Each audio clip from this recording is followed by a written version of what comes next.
Assalamualaikum warahmatullahi wabarakatuh.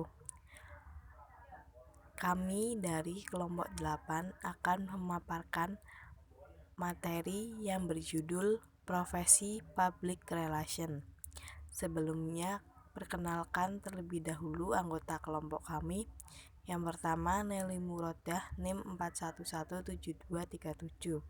Yang kedua, Nur Faidatul Mustofiyah, NIM 4117269. Yang ketiga, Nilma Sofa, NIM 4117366.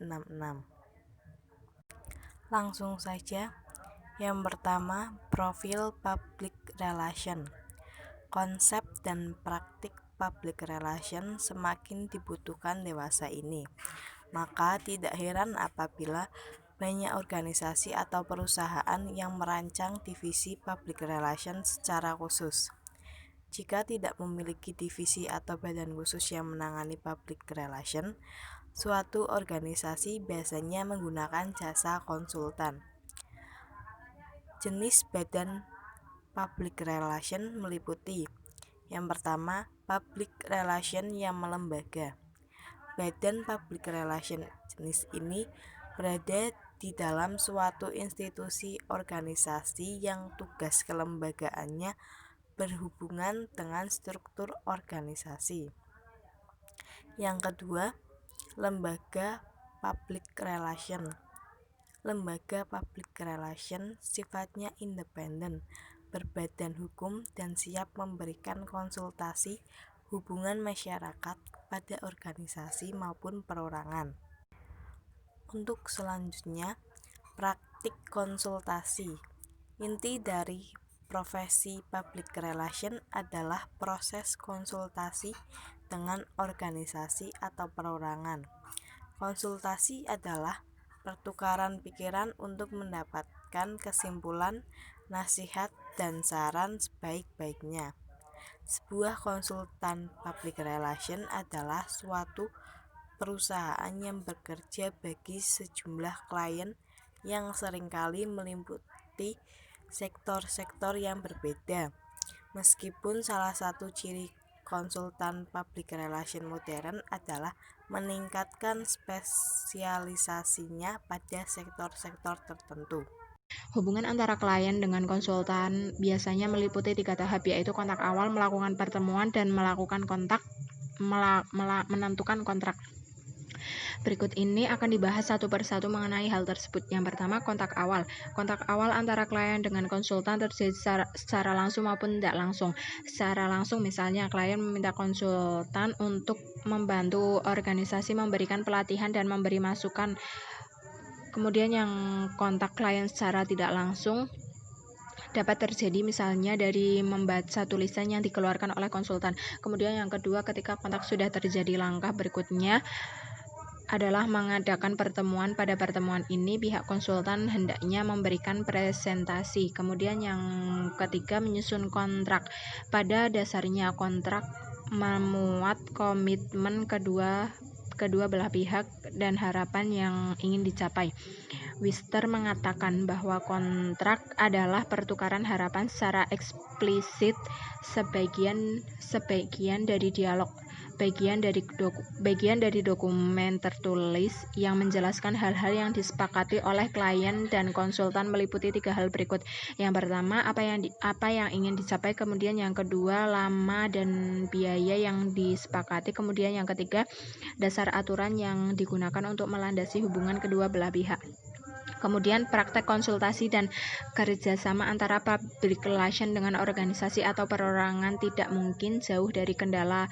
Misalnya yang pertama, manajemen terlalu berharap melihat aksi public relation yang cepat. Kemudian yang kedua, terkadang klien mengharapkan perubahan yang instan. Harapan seperti ini membuat konsultan merasa terlalu diintervensi. Akibatnya pihak konsultan cenderung memberikan masukan yang tidak matang. Kemudian yang ketiga, kurangnya kerjasama antara pihak organisasi. Sering terjadi karyawan dan anggota organisasi tidak mendukung kerja konsultan. Misalnya karyawan menolak diwawancarai dan tidak mengisi kuesioner dengan jujur. Jika mendesak untuk mendapatkan jawaban, karyawan cenderung memandang konsultan sebagai mata-mata organisasi. Oleh sebab itu, konsultan harus berhati-hati menempatkan diri. Kemudian yang keempat, pelanggan proses model oleh konsultan. Terkadang konsultan terlalu memaksakan diri menawarkan masukan. Beberapa kendala di atas sangat mungkin terjadi apabila dari pihak konsultan tidak memiliki kekuatan pribadi yang baik. Kekuatan tersebut bersumber dari etika profesi yang benar-benar ditanamkan dalam diri konsultan. Menurut Alice Hayes, klarifikasi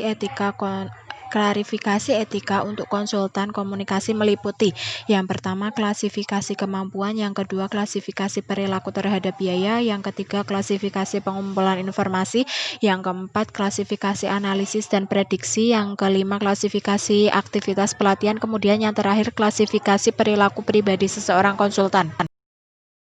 Kemudian ada kelebihan dan kekurangan menggunakan jasa konsultasi. Kelebihannya, yang pertama, klien dapat dianalisis secara lebih objektif. Kemudian yang kedua, konsultan memiliki keterampilan dan pengalaman yang beragam. Kemudian konsultan memiliki akses sumber daya yang besar. Kemudian yang keempat, konsultan yang baik memiliki akses yang baik dengan media, pemerintah, dan lain-lain. Kemudian dengan kedudukan sebagai penasihat independen, konsultan lebih mampu dan leluasa melontarkan kritik tajam.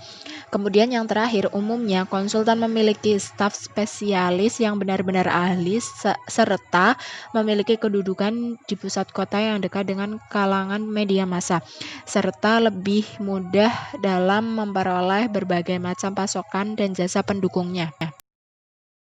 Kemudian kekurangannya, yang pertama, kurang mampu memahami masalah klien yang unik; yang kedua, kurang komitmen terhadap waktu; yang ketiga, perlu waktu penyesuaian dengan klien baru; kemudian yang keempat, rasa tidak suka dari staf public relation internal; kemudian yang kelima, membutuhkan tingkat kepercayaan yang sangat tinggi; kemudian yang keenam, biaya konsultasi cukup mahal; kemudian yang ketujuh, loyalitas pasti akan terbagi kepada banyak klien; kemudian yang terakhir, operasinya semata-mata akan terbatas pada jumlah uang pembayaran yang diterimanya, sehingga perhatiannya tak akan seluas dan sedalam perhatian para petugas humas internal.